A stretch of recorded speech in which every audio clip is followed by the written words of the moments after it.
We speak to you so that you may know that you do not have to listen to these facts that are spoken by specialists of distraction, disinformation, and propaganda.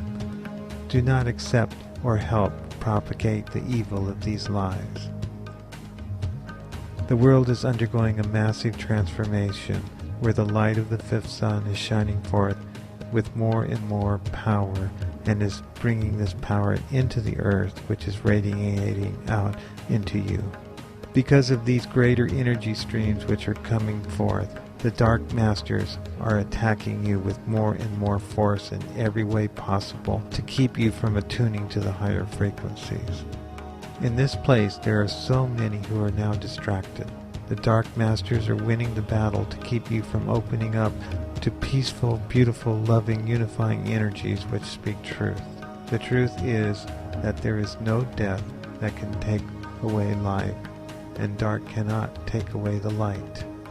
You are on the edge of enlightenment, and you must turn around and not look into the valley of death and destruction.